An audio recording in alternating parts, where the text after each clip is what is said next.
Am I the a-hole for refusing to stop accepting alimony from my ex-husband, even if it's putting a strain on his current relationship? Husband and I were married at 19 and officially divorced at 45 5 years ago. Before the divorce was finalized, I was given a lump sum payment, and he was ordered to pay me several $1,000s a month every month for the next 26 years. Now he wants me to start giving the money back to please his fiancée, since she apparently sees it as him keeping a connection with his ex, and money that he should be spending on his future instead of his past. But it's court-ordered, so I don't understand the logic there. And honestly, I don't really want to. In fact, I already said I wasn't going to. And that is in part due to the fact that I'd like to give him another middle finger while I have the chance.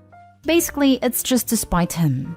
But my sister says I'm wrong for not moving on, since he's already paid me enough money the last 5 years to retire on, not to mention the initial lump sum. Edit. Divorce was initiated by him after he decided his personal assistant would make a better partner than me. Now for the top comments. Not today home, but personally, I would send a thank you note every month to your ex and his girlfriend with photos of what you do or plan to do with a month's money. I'm polite that way. This is an excellent idea. However, I would make sure to give some to charity and share all the good his money is doing in the world. Maybe to a charity that he really hates, but that still does good work. Or to a political candidate he opposes. Not today home. Stick with a court order. If you start with one exception, and this is a big one, he's going to keep demanding more. However, I would suggest saving as much as you can. I wouldn't put it past him to just stop paying and force the issue back to court, or to try to fudge a bankruptcy to get out of paying, or otherwise try to squirrel out of this. Have money ready for a lawyer if needed. This is the thing to do. If you can live off your income, do so and save all the payments for your retirement. Are you fully funding your IRA, an emergency, a new car, or just to have to feel financially secure? Not stay home. Alimony was awarded because it's what's owed to you to maintain your lifestyle in the time you spent with the a-hole during your prime earning years. The only change I'd make is accepting a lump sum equal to the next 21 years plus interest today, because it would cut all ties with him. That way, his fiancée gets what she wants. A less wealthy man with no connections with his ex. That's what my uncle did. He was ordered to pay alimony, which I thought was deserved, but I digress, for about 15 years after his divorce. Him and his ex negotiated a lump sum option, and they threw a new card to get her to agree. It was the full amount plus a conservative interest, and they were happy to cut ties and move on. My former aunt was free to get remarried without it affecting her alimony, and they have a cordial relationship now that their kids are all adults. Next story is titled, Am I the a-hole for saying I prefer sushi to children? Okay, so straight to it. My husband and I, both in our early 30s, have been together for over a decade and made a decision to not have kids. I like kids. I have nieces and nephews. We just don't want them for our own reasons. He had a vasectomy which only a few people know about. Our families are aware we don't want kids, as they've asked this before during different major life events. Our wedding, for instance. We recently bought a 3-bedroom home with a nice yard at a nice area. Excited to show our new home to family and friends, major upgrade to our previous home. We hosted a housewarming. During the party, one of my sibling-in-laws, Alex, made a few indirect comments about all the space, and kids would love it in our house, etc. Eventually, they asked point blank when we were having kids. I made a light-hearted joke about it, which is my go-to for this question. Oh well, I like sushi too much to have to give it up for a pregnancy. Plus not drinking for pregnancy and breastfeeding? No thanks. I try to make it very light-hearted and laugh it off, but most people just laughed along. That seemed to anger Alex, and I was told that children are a joy, and a good mother puts her kids before everything else. I agreed. Children are a joy. I like spending time with the nieces and nephews. And obviously, I can't be a good mom if I chose sushi over kids, so I just won't be a mom. Paraphrased. Still trying to brush it off in a gentle way, because I'm not trying to start a fight by telling them to stop asking in front of everyone, because I know my tone will be seen as rude and abrasive. We move on, but Alex is still annoyed, and making little comments in their group about how flippant I am about it and how when it finally happens, then I'll understand. My husband heard this and said jokingly, well, if she gets pregnant, that'll be a problem for the divorce lawyers. That seemed to piss them off more, but they stopped. With holidays coming up, we have not been invited to Alex's usual Halloween bonfire. When husband spoke to his parents, they told him Alex was annoyed that we were so careless and callous about our child-free status, and to say what we did. And they realized we had taken permanent steps to ensure we never had kids. That we know they had to do IVF to have kids, etc. And we were a-holes to just not care.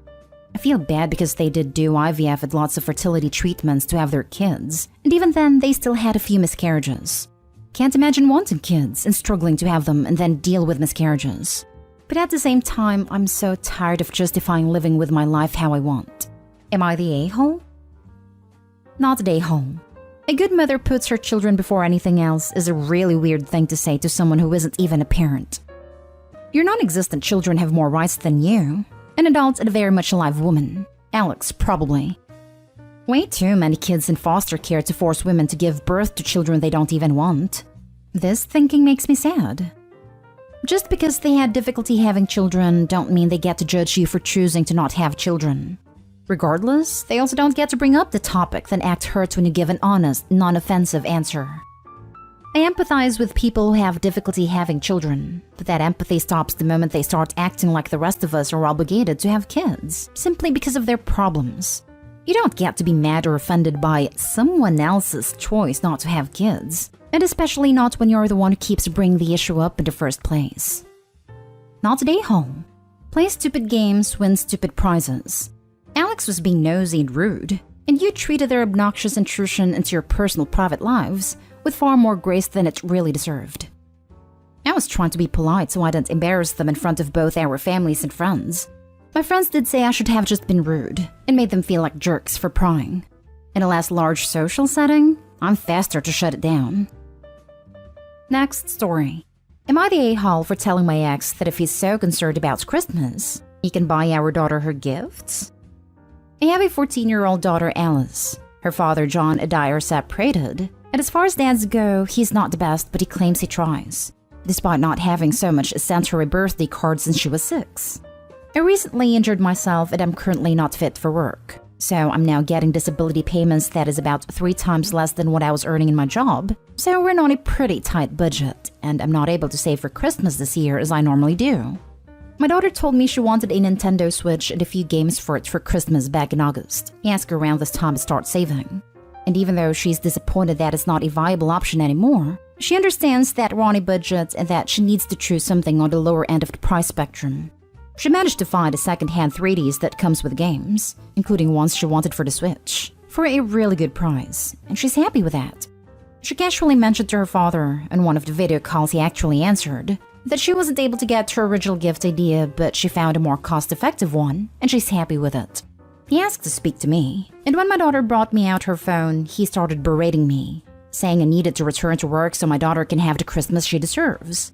I told him, John, you haven't seen Alice in person in 2 years, and you haven't sent her a gift, a card, or even a happy birthday in nearly a decade.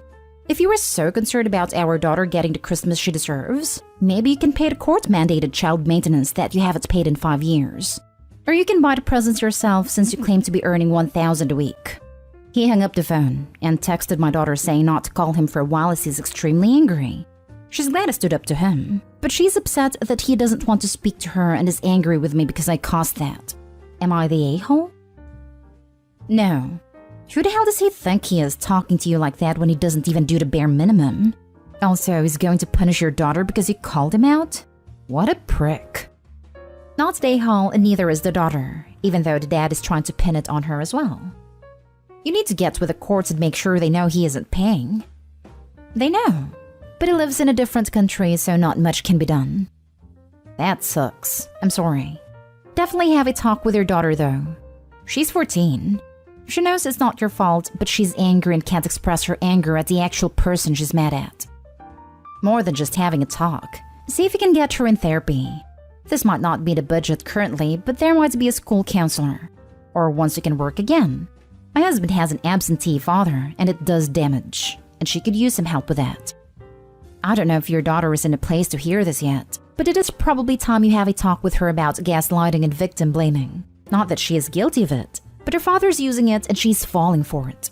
She should be able to see that you did not cause it, and recognizing that kind of toxic behavior is an important life skill.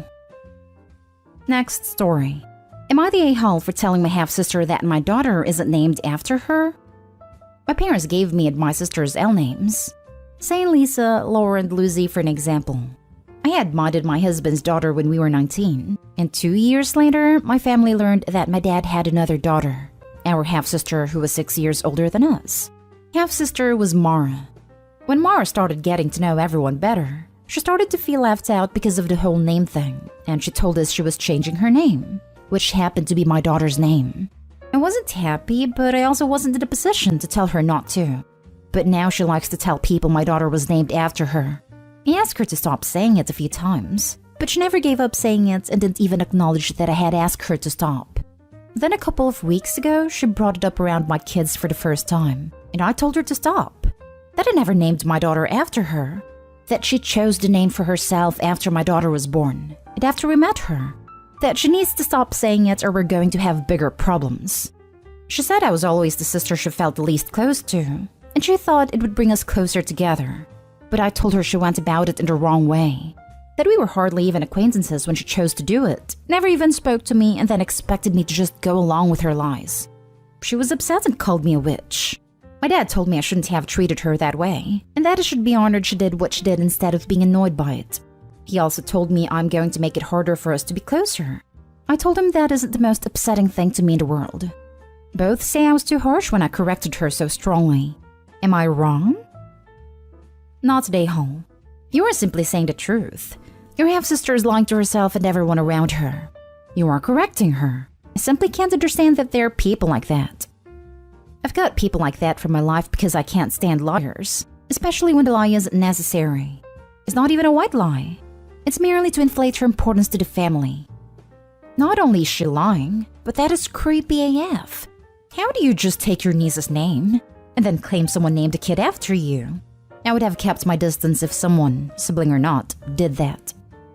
Not today, home. It boggles my mind that people like that exist. I think that if I tried something like that, my soul would immediately vacate my body from sheer embarrassment. I think I've read almost this exact story before, except with a trans woman instead of a stepsister who feels left out. In any case, I'll vote the same way. Not today, home. And trying to claim someone who has had a name longer than you is named after you is ridiculous. Half-sister, we share parents biologically, but I get your point. And yeah, it's just weird and annoying. Now for the last story. Am I the a-hole for not housing my brother's mistress? My brother, 51 male, his mistress is 47 female, and niece 1-year-old. Backstory. My brother had an affair on his wife, and they have 5 kids. After quitting his job, they moved in with his in-laws. My brother's mistress got pregnant and she also decided to quit her job. Then she was evicted from her previous rental, leaving my niece homeless. My brother's wife decided to try to work things out, and I ended having a lot of family pressure to allow my brother's mistress and my niece move into my rental to try and create a stable environment for my niece. Eventually, I agreed to allow them to move in, with a couple of conditions. 1, pay $500 each month. Most of it goes to the cost of the utilities. 2, no dogs. The mistress quickly agreed since the rent is extremely cheap, and let us know she will be starting her new job soon. The first month I received half the rent, then the last 5 months, nothing at all. It's become a burden for me to keep them there as I'm working additional hours to cover the expenses. My brother's mistress never went to work. I have tried to talk to them, trying to work things out, but it's going nowhere. So I gave his mistress a 30-day notice to move. During that time, I found out she's pregnant with baby number 2. My brother's wife kicked him out and he moved into my rental with his mistress. They didn't leave after the 30-day, and they ignored my attempts to talk to them. So I served another 5-day notice. Still no reply. So I went to the court and filed for an eviction. Since they were served, my phone has not stopped buzzing. Just about every family member is called upset. My dad told me to finish it because he feels like my brother needs to man up and take care of his kids, both from his wife and mistress. My dad also told me to put my kids first. My mom, however, is livid. She told me that I would be responsible if my niece and a new baby will be taken away by CPS. She said my kids are old enough to understand mommy working extra hours in the name of supporting family. She feels like I should continue working overtime and paying for their expenses until the new baby arrives in 7 months. Am I the A for kicking my brother's pregnant mistress to the curb? Now for the comments. Not today, home. Mom, I am not supporting my brother's infidelity and lack of responsibility. I have my own priorities and I'm not going to take food and money from my own kids to support his kids for him. Supporting family also means not betting someone else behind your wife's back. Not bringing two illegitimate children into the world when you have no means to support them, but not expecting handouts from a sibling because you lack the human decency to work. If you feel so strongly about niece and a new baby, then please call CPS and have them placed with you. You can't just as easily provide a home for them while brother and his mistress get their act together. But I have done enough and I won't have you lecturing me and helping when you've done jack squat. So new family rule, take care of your kids. That means I will take care of mine. And since brother is your son, Mom, you take care of him so he can take care of his kids. Not today, home.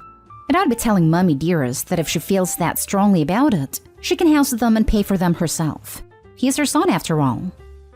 And if CPS take the niece and baby, it's because they're bad parents. If your mom feels so strongly, she can house your brother, his mistress, and their babies. Not today, home. Start blocking numbers on your phone and give your mother's number to your brother and tell him she volunteered to look after him and his baby mama and his litter of kids.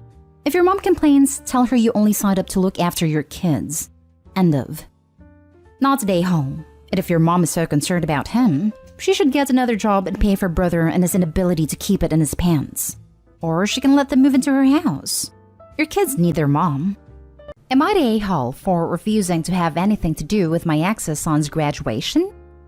This may be a bit long-winded, so I apologize in advance. Back in 2006, I started dating a woman who had a 2-year-old son.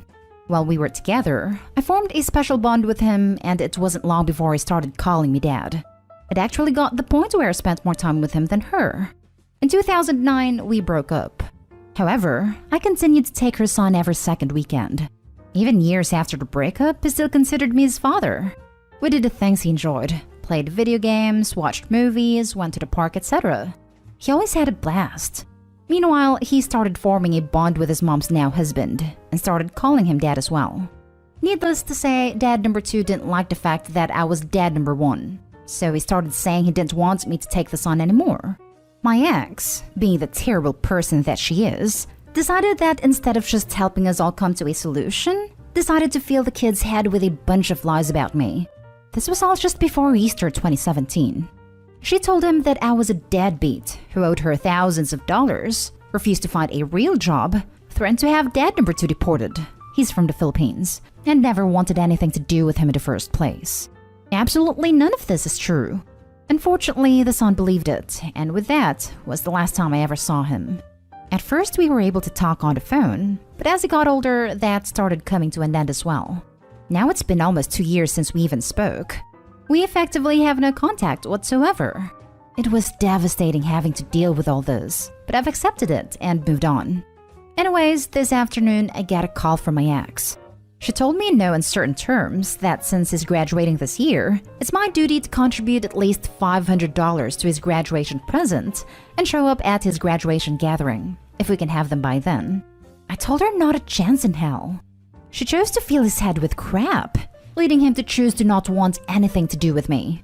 Suddenly spending time with them again would just open a whole bunch of emotions that I shouldn't have to deal with. Of course, she went absolutely off on me, calling me every name in the book and saying I ruined his graduation. She basically wanted me to buy him the one thing he wants, a PS5, and that it's no wonder he wants nothing to do with me. I told her to screw off and hung on her. Am I the a-hole for refusing to basically torture myself just to make someone happy? Now for the comments. Not the a-hole. She only called you because she wanted you to buy her kid an expensive present. Exactly. X is a real piece of work. I hope he could consider writing a letter or a congratulations card to the son offering to take him out to dinner or coffee to say well done and catch up. Not the a-hole. Send him a card to congratulate him with warm wishes for his future. If he wants to reestablish contact, he can. You have zero obligations to give a gift. Not the a-hole. Your ex is way out of line to think she has a claim. And do you think she'd let him know he contributed to the gift? No way. But poor kid deserves the truth and is old enough to hear it. I hope you write a congratulations card/letter to him, explaining what happened. Just the basics from your point of view, not trying to destroy his relationship with his mother, but just explaining that you always have and still do care about him, and you're proud of him for graduating. Figure out a way to get it to him without the adults blocking it. You could enclose a small token gift card or no gift at all. He might choose to renew contact with you, if you can handle that. Not day-haul for not wanting to contribute cash. But if you two were very close before she poisoned things, reaching out and trying to re-establish a relationship with him independent of his mother would be a nice thing for both of you. I've tried, repeatedly. Who wants none of it? Next story is titled, Am I the a-hole for asking accepting money from my brother even though my parents are against it? My dad runs a small business. He expected my brother to join him in this business. He did, but they had a huge fight over how the business should be run, and he quit. My dad practically exiled him from our family. This happened when I was around 10. We had a huge age gap, but I had fond memories of him before he went to college. I started talking to him again when I was 15. He is nice. Sometimes a bit of a know-it-all, but also very helpful. Last month, my dad revealed that he had invested the money they had set aside for my education. He had invested into his business, and as far as education is concerned, I was on my own as his business was struggling. They had always talked/bragged about wanting to pay for college, and it really shook me. Our household income is too high for me to get any scholarships or aid. I was venting about this to my brother when he offered to pay for some part of my college. I couldn't refuse his offer. My mom has been pressuring me to get a part-time job to pay for college. I don't want to do this as my schedule is packed with school and extracurriculars. My mom criticized me for being lazy yesterday and asked me if I really wanted to go to college. I snapped back that my brother was willing to pay for it.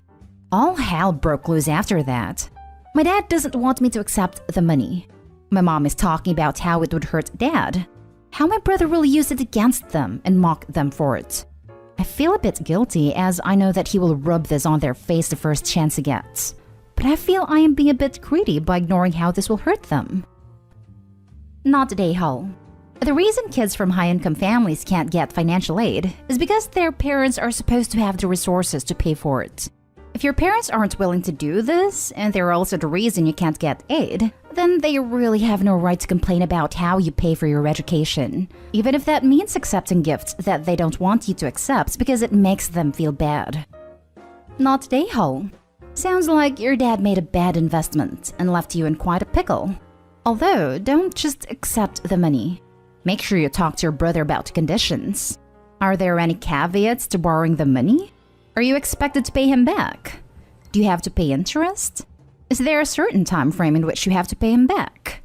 Also, make sure that it's clear to your brother that this transaction is between you and him. It has nothing to do with your parents, and to not involve them in any way. I would also recommend looking for a job, at least a part-time or seasonal position to make extra money. Especially since he offered to pay for parts of your expenses, not the whole thing. We'll have to figure out where the rest of the money is coming from. I also have a brother who is a know-it-all, but has a heart of gold. So it's very possible your brother is just trying to be supportive. But considering the family dynamic, be very smart and logical about the whole thing, to make sure it's not too good to be true. Not day-haul. Get your education and leave. They used your college fund, it won't help you after they lost it. Take your brother's money and thank him for his help.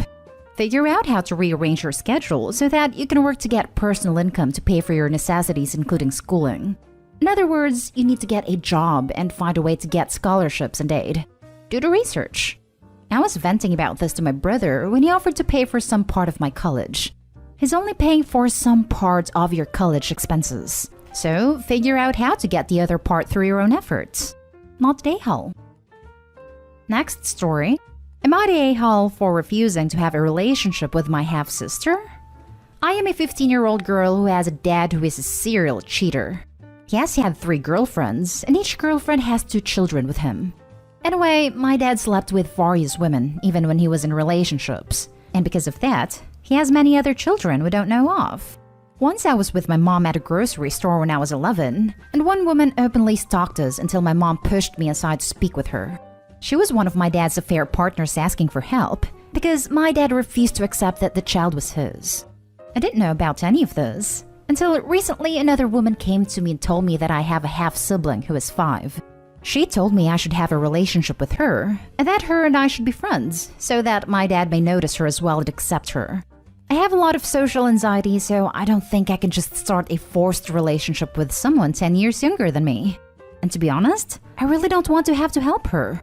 So I told her no, and she told me that I was selfish, a snake, and the worst person ever. She told me she was going to send a witch to me, which kinda scared me, not gonna lie, and she started spamming my social media with creepy things. I kinda feel bad because I know she's just a mom looking out for her kid. She just wants the best for her, and it wouldn't hurt to try. But then again, the woman isn't financially hurting. It's more like she wants a father figure for her child and a husband, which I don't blame her for. Not today, Hull. The woman should be talking to your dad about that. You and your mom did nothing and have nothing to do with their kids. Thank you, but my dad goes hard ghosting, and the lady can't even speak to him. Sounds like a her problem. Shouldn't be having kids with a dude you probably barely knew. Also, no adults should be trying to scare 15-year-old. Not today, Hull, plus report this woman to your mom, dad, teacher, police, someone. However many other kids your dad has zero to do with you. You were not responsible for him spreading himself around. The fact that she would accost a 15-year-old speaks to her having mental problems. Plus, she needs help, but not from you. Thank you. I am still scared, so I don't know whether to bring it up with anyone. Bring it up. She is stalking and threatening you. The more people know about her behavior, the safer you will be. Not today, Hull. If this woman needs to find support, she can do it legally, not through you. You have nothing to do with your father's crap. You have zero involvement in that, and you should not have a relationship with anyone you don't want to. Yeah, the problem is my country's justice system is quite corrupted, so I can just pay off people to not have involvement. For the next story, am I the a-hole for refusing to give my stepsister free product samples and giving them to charity instead? A little background. My mom and my dad have been divorced since I was a kid, and they're both remarried to people I get along with just fine. My stepfather has an 18 female daughter with his ex-wife who, until last year, lived with her mom in my stepfather's home country. She has been living in our country for university since last September, but in a different city, so we don't see her much either way. We have never had a good relationship, as she has always blamed my mom for breaking up her parents' marriage and has always made it clear she doesn't consider my mom and I family and wants no relationship with us. She's usually cold and distant at best and outright rude at worst. Anyway, she's currently on a little bit of a break, so she came down to visit my stepfather yesterday and invited me to go have dinner with them. Now, I work in media/advertising, and I often get sent product samples. Can't possibly use them all, so I have a couple of charities I give some products to, depending on what they are. Last week, though, I got sent a couple of samples of a product I thought my mom could really use, so when I went to their house last night, I took them with me. The samples were inside what was very obviously a press kit, and my stepsister asked about it. We had never talked about that part of my job, so I told her a little bit about it, and she was fascinated, asking a lot of questions about what I normally got and what I did with it and stuff like that. When I told her that most products I didn't end up using I gave to charity, she went all like, "Oh, do you think you can run it by me before you do that next time? Maybe I'll want them." Normally I'd be fine with that, but honestly, it just rubbed me the wrong way. All the time she's known my mom died, she's been rude to us. But now that I could supply her with free stuff, she's suddenly interested in me? So I told her in simple and polite terms that I wouldn't be doing that. And she started saying that this was why she'd never wanted a relationship. That we were rude and selfish and that she didn't know why she bothered. She doesn't, but okay. Anyway, the rest of the evening was extremely awkward. And when she left, my mom and my stepfather told me that they thought I should just give her any samples she wants because that could be an excuse for them to see her more often, and maybe even the start of a friendship. I hadn't even questioned my decision, but my stepfather in particular seemed really disappointed, and now I feel bad. Am I the a-hole? Not the a-hole. You said it yourself. She wasn't interested in being even slightly cordial until there was free crap in it for her. Real relationships aren't built on giving people stuff, and I doubt that even if you tried their method, she'd be interested in speaking to you unless there's a PR box in it for her at that moment. In fact, I know that would be the case because I was in a similar situation when I was working for a modeling agency and would get PR and samples. Exactly. OP did an amazing job in not letting themselves be steamrolled. Not a-hole. Not a-hole. She only wants you for your products. If she wanted to have a relationship with you, you wouldn't have to bribe her to get it. Not a-hole. You were polite and firm. Do with your stuff whatever it is you want to do. And thank you so much for thinking of charities. It is amazing what a little nice product that you offer can do to a down-and-out person. Not the a-hole. It's your stuff, you can do whatever you want with it. How can your mom and stepfather think samples are good enough pillars to build a relationship on? Your mom can share her own samples if she wants your stepsister to have some. Last story is titled, Am I the a-hole for attending my dad's 60th birthday instead of sister-in-law's high school graduation? My dad turns 60 on Sunday, and my sister-in-law also graduates high school on Sunday too. I made plans last Wednesday to go out for dinner with my dad and my siblings this Sunday.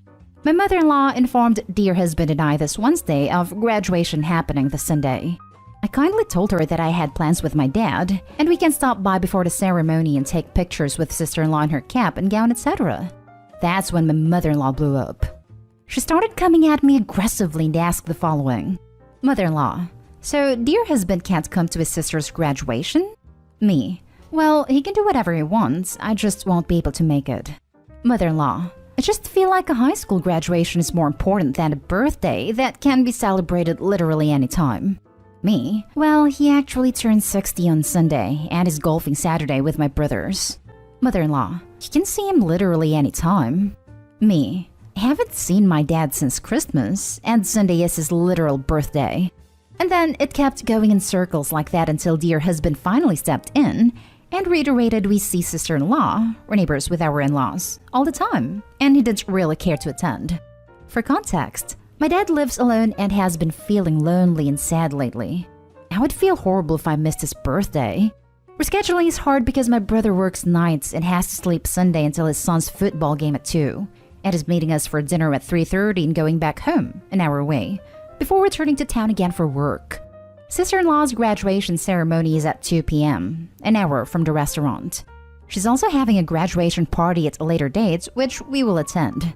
I am going to try and see if my siblings can meet before my nephew's football game. But if that all fails, then I choose my dad's birthday. My a-hole. Not a-hole. Attending your father's milestone birthday dinner, after not seeing him for 5 months, trumps a high school graduation. We never know how long we will have our parents with us, and that's a fact of life. Another fact of life is that high school graduations are boring. I hated my own. I lost my dad at 61, and was thankful that I had a party for him that year, that he said he didn't want, but secretly did, and loved every minute of it, lol. Coming up on 6 years without him, I cherish those pictures and memories. OP, not a-hole. Not a-hole. Milestone birthday is kind of a big deal. Plus, it's one of your parents, so you don't even need to justify it. You're making an effort to make it work by attending the graduation early. That's considerate and thoughtful. Go to the birthday and enjoy. Don't feel guilty about being there for your dad. Not a-hole. Your plans were made already. Enjoy dinner with your dad. By the way, high school graduation may have been a thing back when less than half the US had a high school diploma, but now it's not a big deal. Right? I kind of feel like everyone graduates high school and just having a grad party anyways in June, which we will attend anyways. Am I the a-hole for getting remarried quickly after my husband cheated and left me? I, 40 female, met my husband Ben, 38 male, in 2015 through mutual shared interests. We began dating, and at the end of 2016, Ben proposed to me, and I said yes. We had a wedding at the end of 2019 before COVID. I was the happiest I had ever been. I had married my best friend, and I believe that our marriage and relationship were perfect. We had our ups and downs the same as any relationship, but never had any significant fight or issues that would have tainted the relationship. After the COVID lockdown ended and we were able to return to work as normal and be more social, I started noticing changes in Ben. He would set up his work schedule so that he was away from home more. He wouldn't accompany me to things like movies or family outings. He would get short and snappy with me. He just began to feel cold and distant. In my heart, I felt like he had already left me. In March of 2022, I had to travel out of state for a weekend. While I was gone, Ben would not answer my phone calls, texts, etc. He also disconnected and deactivated the security systems at our home. All red flags. After crying and battling myself internally over what I should do, I decided to return home from the trip a day early without telling Ben. I got home at 3 a.m. on Sunday. Ben wasn't expecting me home until Monday. When I came into the house, Ben was asleep alone and his phone was beside him. I picked it up and walked out of the house to go through the phone, the first time I had done this in our relationship. The things I found made me sick. He had been sending pictures through Snapchat to various women. He had been Googling addresses and directions to different women's houses. I checked the GPS in his car, and the addresses had been entered there. Ben suffered from erectile dysfunction, so he kept Viagra in the house. I knew he had just refilled the prescription before I went out of town, so I grabbed the bottle and found that several pills were missing since I left on Friday.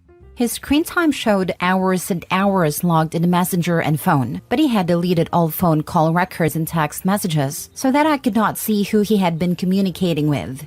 Then I found a Vault, an app where you can store photos and videos with password protection. I woke Ben up and told him that we needed to talk. When he saw that I was holding his phone, he became as white as a ghost and tried to attack me to retrieve it. I handed it to him and told him I had already seen all that I needed to see. I asked him what the password was to the Vault on his phone, as we had an open device/password policy in our relationship. He absolutely refused to give it to me. He told me he would rather end a relationship than give me the password. That told me everything I needed to know. I took steps the following few days to initiate divorce proceedings. I was so devastated that my rock, my best friend, my partner in life, had treated me like this, and so easily tossed our 7-year relationship away.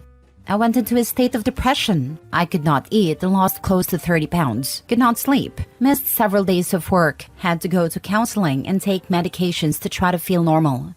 After about 2 months of this, my best friend Mallory, 40 female, begged me to get on a dating app to meet some people. I was hesitant because I had never been on a dating app, but thought, what the heck, maybe it will help me get over Ben. I joined Tinder and matched with Jake, 33 male. Jake and I had a lot of fun chatting with one another and eventually decided to meet in person. I was open and honest about my situation with Jake and let him know about my divorce and ex-husband. Jake thought Ben was an idiot for ending our marriage and losing a woman like me. Jake and I increasingly began spending time together and we were inseparable after a few weeks.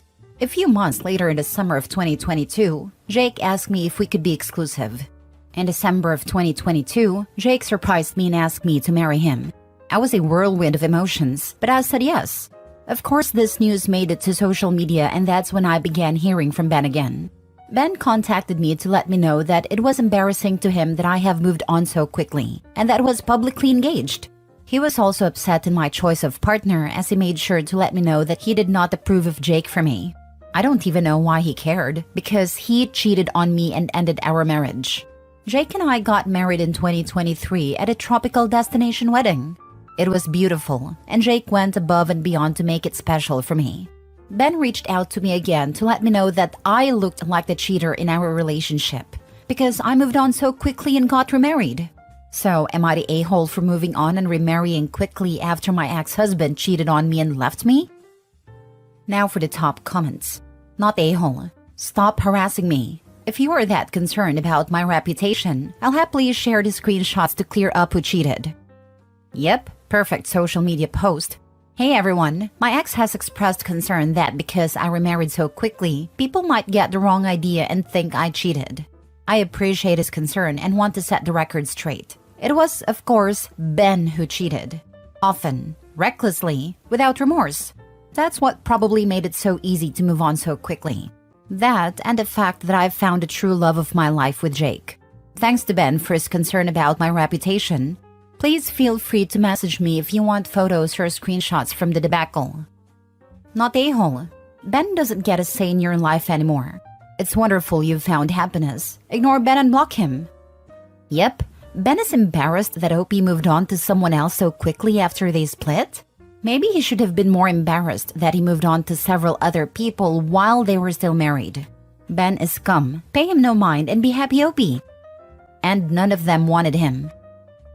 Next story. Am I the a-hole because I told my ex-husband's son the truth about why we divorced and how he came to be? I, 45 female, used to be married to Dave, 46 male. We were together for 4 years and married for 5 years, from age 18 to 27.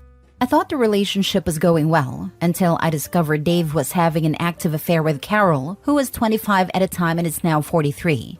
During that time, I collected evidence, consulted a divorce lawyer, and presented Dave with the divorce papers. Dave did not protest and left me for Carol as she was pregnant, and I had trouble conceiving.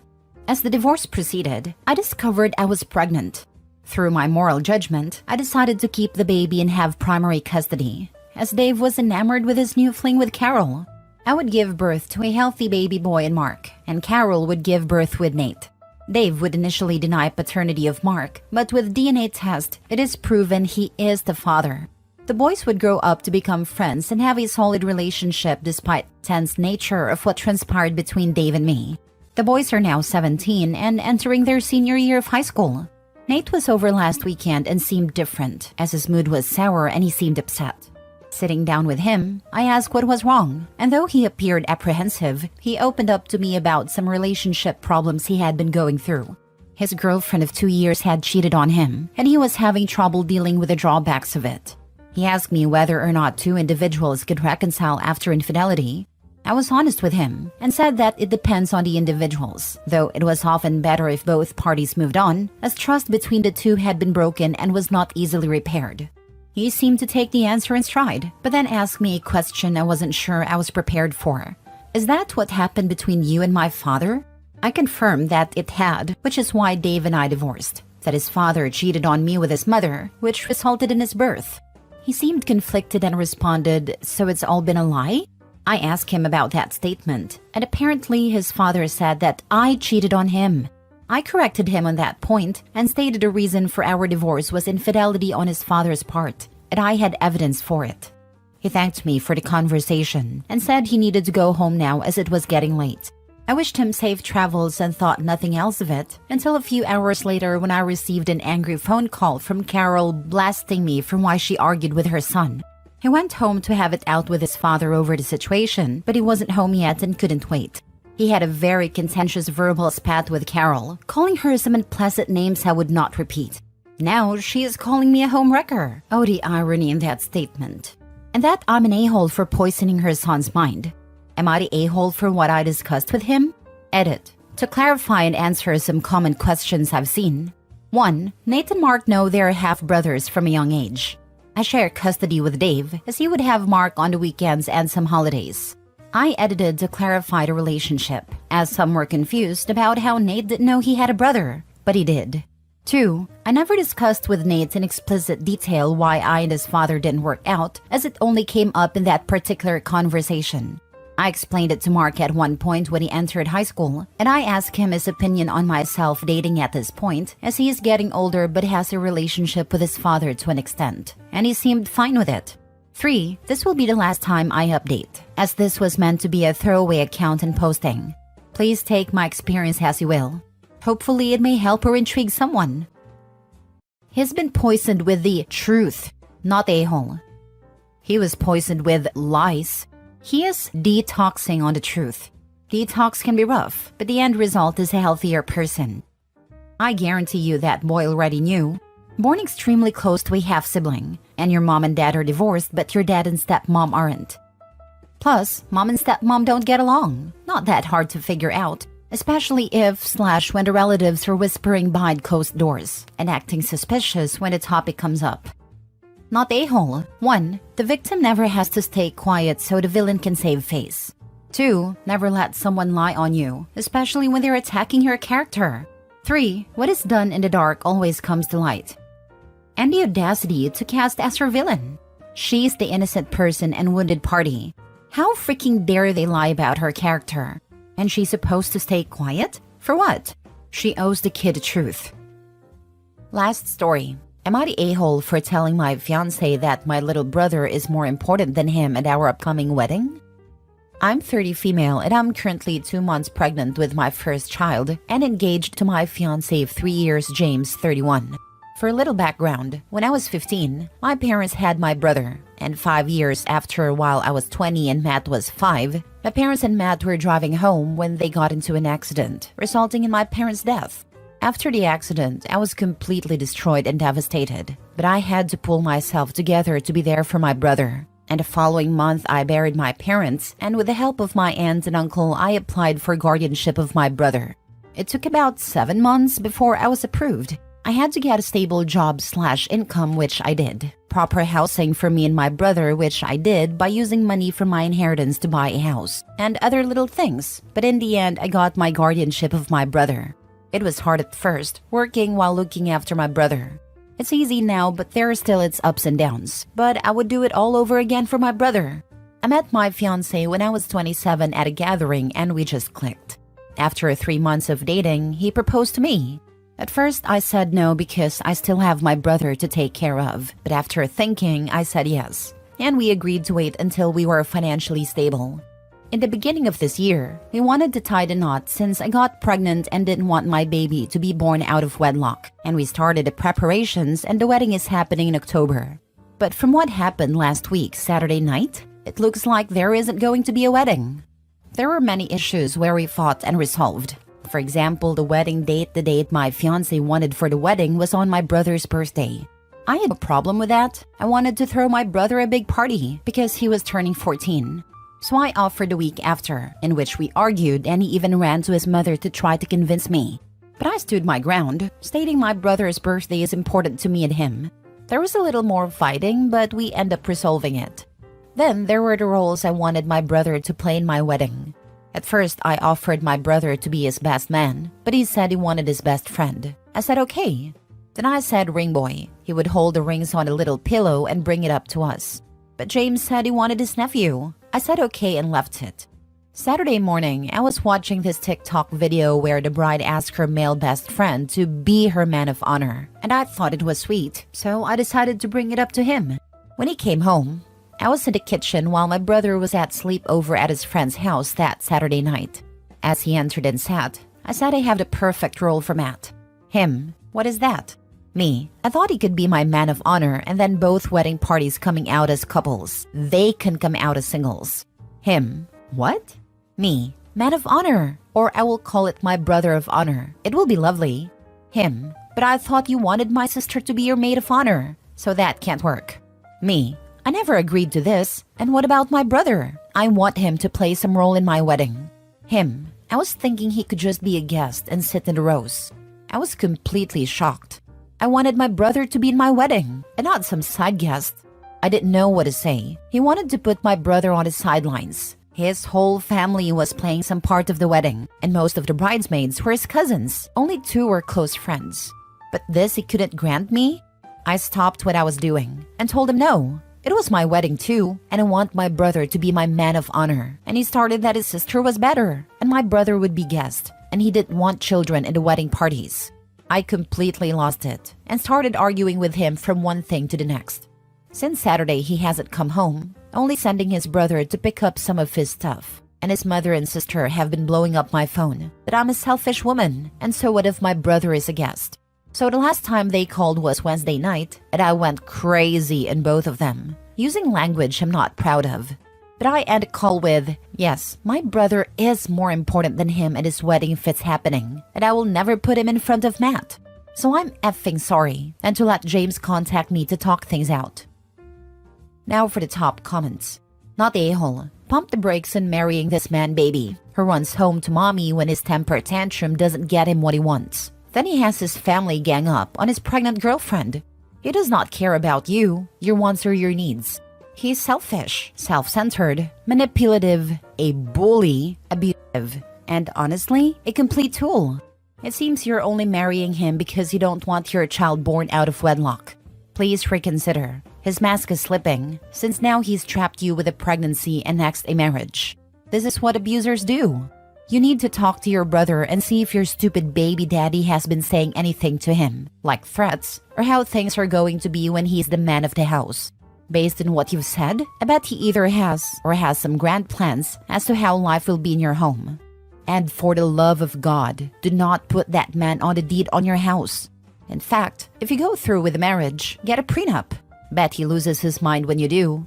You are a great mom to your brother, and you did it all on your own. He's your child, and you are absolutely, positively doing the right thing here. You will be a great mom to your baby as well.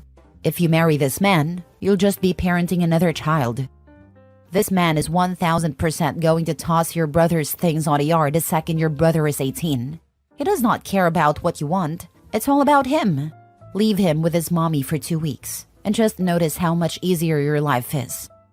I doubt he'd wait until 18. I'm thinking 14 or 15. Not a-hole. By his logic, your brother should be his best man. Or at the very least, a groomsman. But he is not offering that, is he? Dude is jealous of OP's brother. OP, if you marry this man, he will be talking about having your brother move in with your aunt or some other relation within the month, so you two can start your real family. He sees your brother as a disposable obstacle in the way of the life he wants, and he will try to remove him sooner or later. Protect yourself, your brother, and your unborn child, and do not marry this person. After 3 months of dating, he proposed. This was already a red flag that should have given you pause about him. Then all of the other nonsense. Your soon-to-be ex is jealous of your brother and has planned to cancel him from yours/his life after the wedding. I'd be 100% rethinking having a kid with someone like this. He will be jealous of the baby and thinking up ways to destroy that kid's self-esteem, place in the family, and more. First story is titled, Am I the a-hole for not caring about my ex or her kid?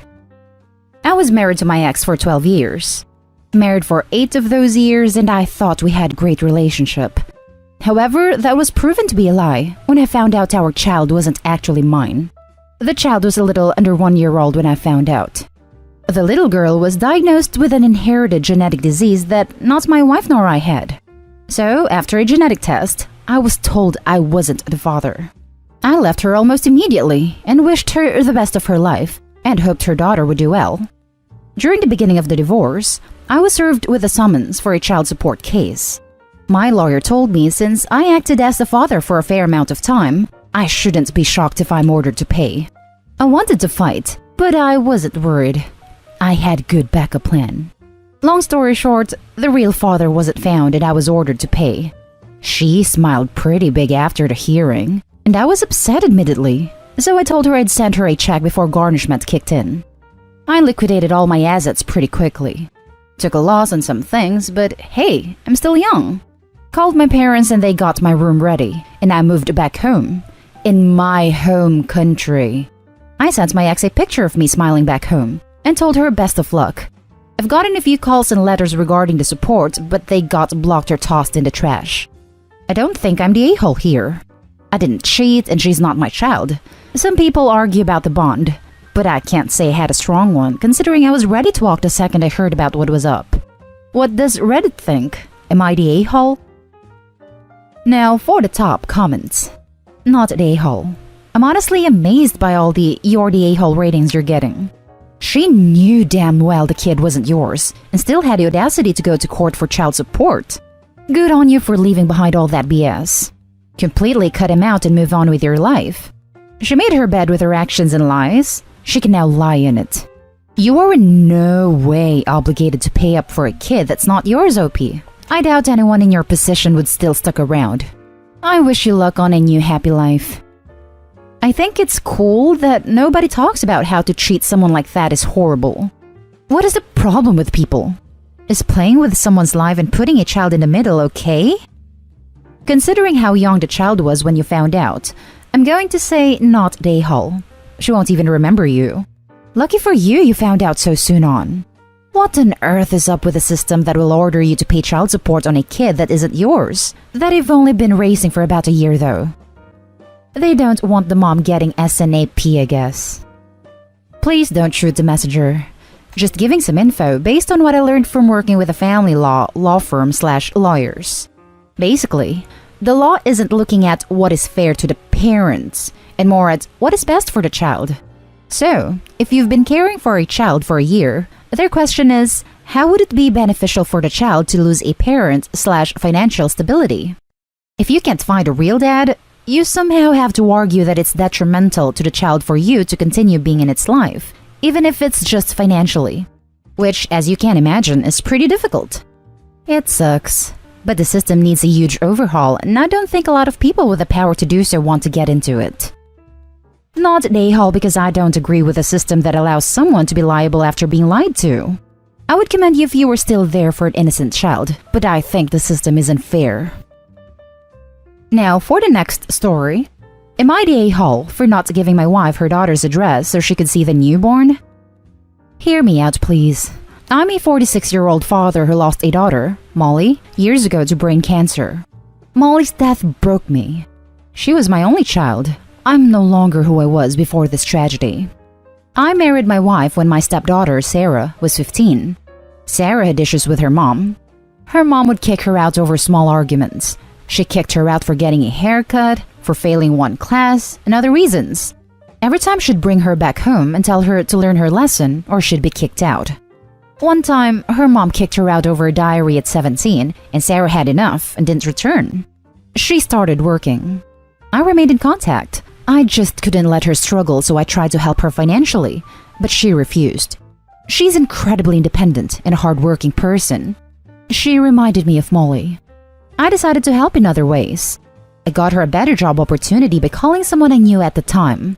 This way, she still had to work to earn money, which is something she wanted, and also work a better job that appreciated her more than the previous job. She's an artist. She wanted to be a graphic designer. So I sold my old car to pay for her courses. She started paying me back bit by bit, only because she's independent.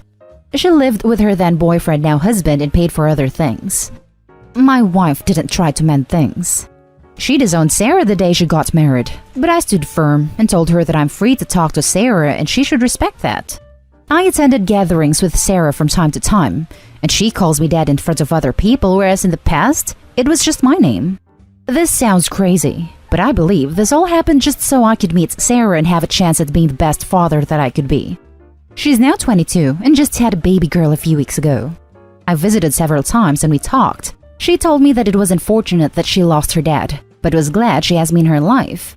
I cried, although I'm not good at expressing emotions, and it got worse after Molly's death. My wife knew about the baby and demanded I give her the address so she could go see her granddaughter. I refused because Sarah asked me not to tell, and because she's already dealing with postpartum and will not be able to deal with her mom's behavior. My wife threw a fit and said that this is her daughter and grandbaby, and I shouldn't try to stop her from seeing her. She called me selfish and cruel. The argument didn't stop, and the family are agreeing with her and telling me to stay out of it. I argued with my wife about it again, and she said I had no right and that I needed to give her the address. She didn't even seem regretful or wanted to apologize. Everyone is now blaming me, telling I'm being cruel and demanding I give her the address. Now for the top comments. I refused because Sarah asked me not to tell. It begins and ends there. You're honoring Sarah's wishes. You would be a huge a-hole to do otherwise. As it stands, you are the opposite of a huge a-hole. You are a wonderful father. Congratulations on the birth of your granddaughter. May she be a light in your life that reminds you of your Molly, not the a-hole. You're right, that's not my decision. But they're telling me I was the one driving a wedge in the family. Truth is, I'm not trying to lose Sarah's trust, and there are boundaries that I cannot overstep. The one who drove a wedge in the family was the one who disowned her own daughter. The rest of the family have a problem with me and see this as an opportunity to put the blame on me for what happened. I used to care in the past about what they say, but not anymore.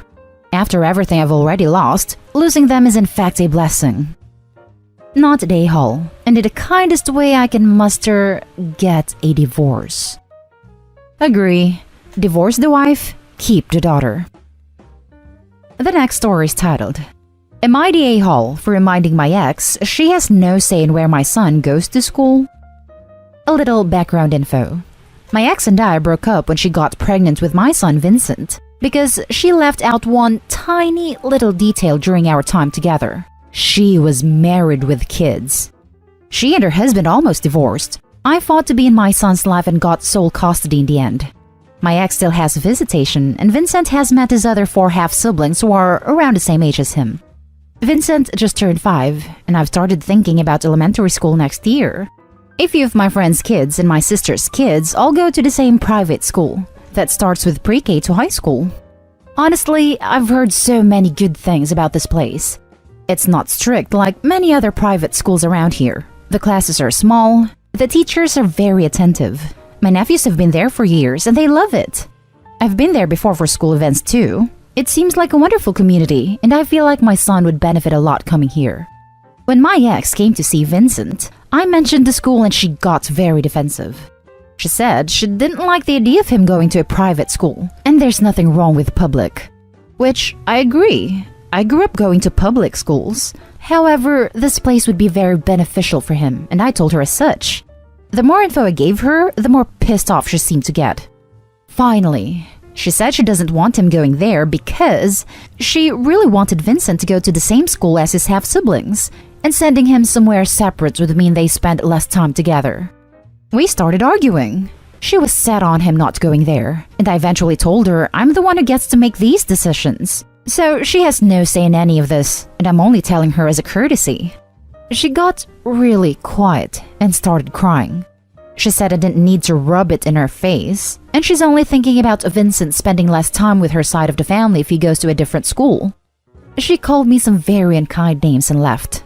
I understand that she wants him to be close to her other kids, but I don't see why that could cost him having a better education. But I am wondering if maybe I went a little too far throwing the custody arrangement in her face? Don't know if it was the right call to say those things and remind her she has no control of what happens in his life. Am I the a-hole? Now for the top comments. Not the a-hole. The world doesn't revolve around what she wants. Seems like your ex never learned that lesson since her infidelity. If your son wants to go to that private school, then that's all you really need to know. It's not like he will never see his half-siblings or something. Also, having good education will let him live in comfort, not the fact how close or not he may be with your ex's kids. Also, unless his half-siblings are the same age as he is, which seems unlikely, I'm not sure how much they'd actually see each other in school. It's not like they're going to be walking home from the bus stop together, sharing classes, eating together, etc. Until I was in high school, my school system rarely offered opportunities for us to mingle with people from other grade levels. And even in high school, most of the things we did were by grade levels. Even if they were in the same grade level, who's to say they won't develop different friend groups / interests / etc.? Is she going to force them to spend time together at school? I'd wager this has more to do with her not being able to afford private schools for her kids, as opposed to contact with his half-siblings. Not a a-hole. Also, it could be awful for him, as no doubt the story of him being the child of an affair would come out, since the siblings go to the same school. No kid deserves that kind of gossip going on if it can be avoided. Not a a-hole. Knowing the circumstances of this situation, the kids are all probably better in different schools anyway. I am not sure what la la land she lives in, that she thinks everything will just be so cherry when the school marms get wind of this. Wait until the day he has to draw his family tree. It happened to my niece, who I raised. Her teachers told everyone her parents were substance addicts, so I raised her. This was kinder, by the way.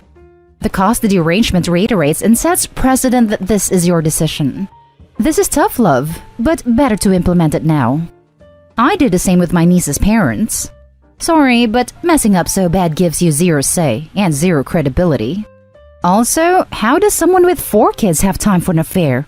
Crazy times. Well, 3 kids at the time. The youngest was born after my son.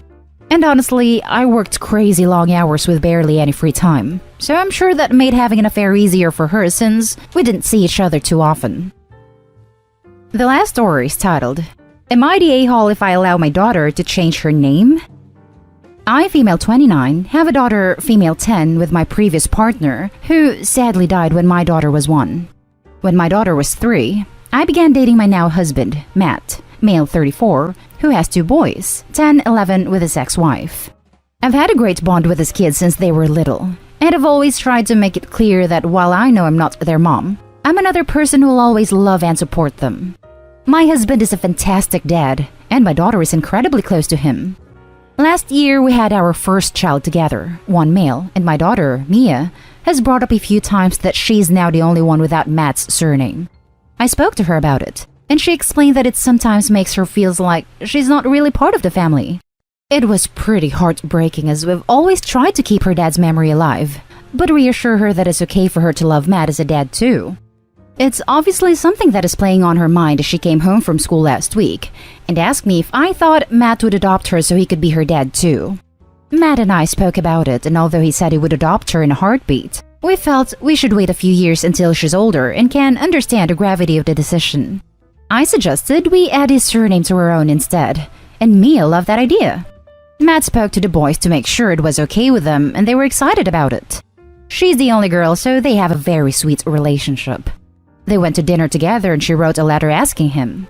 She cried. He cried. The waitress cried. It was an emotional moment for them both. Well, it all kicked off. My late partner's parents said they understood why she wanted to do it, but it's an insult to his memory and I'm an a-hole for not talking her out of it. I can understand them being a bit upset as I know it's also their connection to her/their son. However, Matt's ex-wife heard and said what we're doing is disgusting, and that giving Mia his surname devalues the boy's relationship with their dad. She got nasty and starting saying that my daughter and I need to know our place.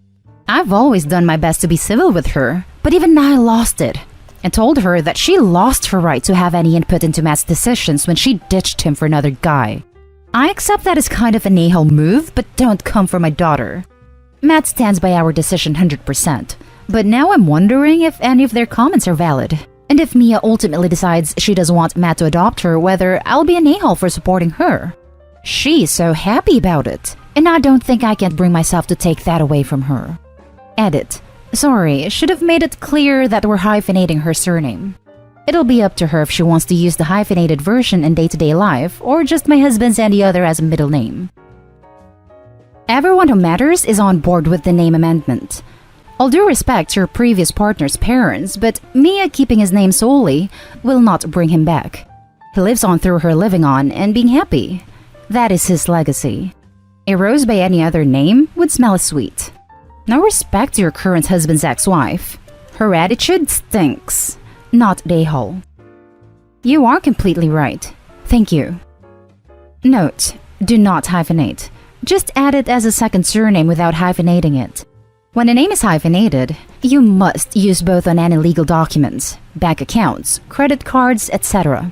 If you simply have two surnames, she can choose which she uses and where. We filled in the paperwork this afternoon and she chose to have her current surname as an additional middle name and my husband's as her surname. Not a-hole. The ex-wife needs to shut the hell up. She literally has no part in this, and her reasoning is, well, just plain stupid. Your previous partner's parents, though, are very justified in their emotion. To them, it is going to feel like they're losing part of their son again. I think your compromise is excellent. She's keeping her father's name while also adding on her stepfather's name because he helped raise her. I can see why, at this age, she would feel left out of your family. At the end of the day, I see it from both perspectives. I don't see the harm in adding a name as long as you aren't taking her father's away. She may even change it back when she gets older.